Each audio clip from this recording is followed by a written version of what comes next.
And I cleaned up this area over here where we had plants on that sawhorse. And this is our compost pile that's slowly working down. I take the plow deck and lower it without the blade running and push this stuff around, let it dry out, and then it's a little easier to pick up. And eventually we'll get some of that over here because this was a lower spot than it should be, and we're just trying to fill it in. That was the original goal of putting the compost pile in here because it would take a lot of soil to fill it.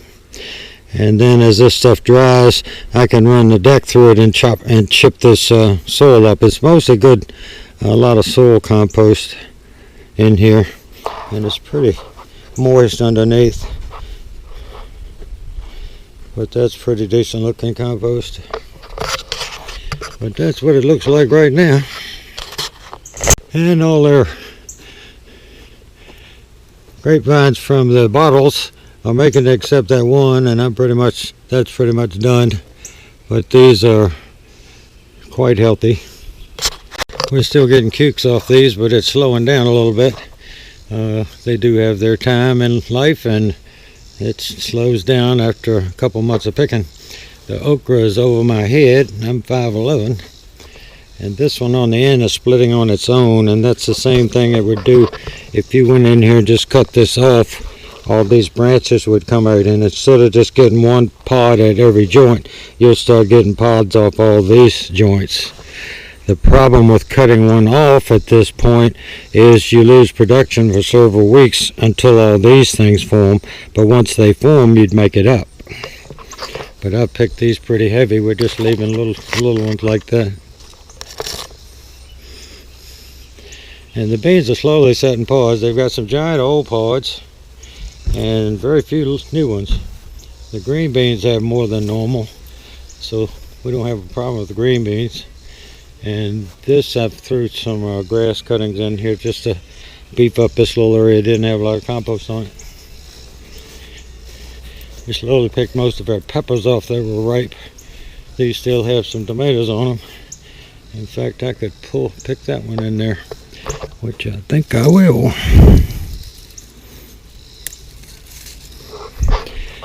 And these cucumbers are coming along pretty good. Those plants are pretty good. I might have to hit them with some water, and the compost around them really holds the moisture to it. And I've picked this pretty good. Most everything is waist high or above to pick. And that'll be ready when we come back down here in a few days. There's a couple plants in here, and they're so thick you can't see through the bed. I'll go in there and show you. It's almost hard picking them because you have to get down in there to see them. Seems like that's one I missed. But they're pretty thick in here. Almost time to go up the country. Well, my bride's been busy today, doing a little baking. And these a bunch of cookies. She made a lot more than this because I was eating on those right regular while she was baking them. And she made an apple cake. And she made an icing the other day that I think she's going to use on this cake. What she made the other day for this was a vanilla custard sauce. And it's in the fridge.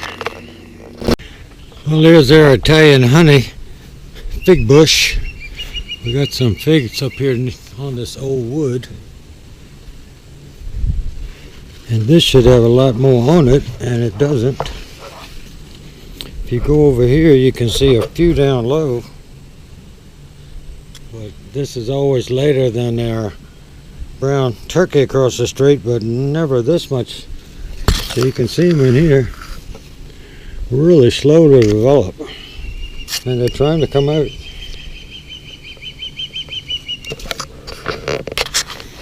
Today is Monday the 18th of August. It's 4:15 on the East Coast, and this is our little bed we redid starting last year, and for this year, for people who haven't seen it before, it's filled in quite well. We are very pleased with it. Although all these plants have gotten tall enough to block some of the sun, and it's cut down on some of the lotus flowers. I was on Monday. We've been harvesting it all along, but there's the 4th of July's, and this is a bag of Sweet Millions, and that's another bag of Sweet Millions, and that's a few cucumbers. And there are better boys that finally started to come in, which was nice. They were awful slow doing it. That's more 4th of July's. Well, today is Tuesday, 11th of August, about 5 minutes to 5 on the East Coast. And somebody asked me a little bit back, what do you do when the stakes fall over? Well, we had a hurricane hit here several years ago, and my neighbor next door over there, he called me and said, you got a lot of tomatoes laying on the ground. And he said probably 8, 9 of them. And so I went by a big box store and bought some of these little 5-foot steel posts, came down here and used the waistbands. I always save them when I make my ties, and I tied them up. Well, we had a bad thunderstorm come through here a couple weeks ago, and it knocked over 6, I think it was, and it's 4 on these cherries. And there's a better boy with a stake, and there's another one in there somewhere. And that's what I did to tie them up. Lunch is served. Tuna fish on lettuce with Sweet Million cherry tomatoes, fresh from the garden. If you're growing cantaloupes for the first time, you need to put them on some kind of saucer. That white saucer there is best.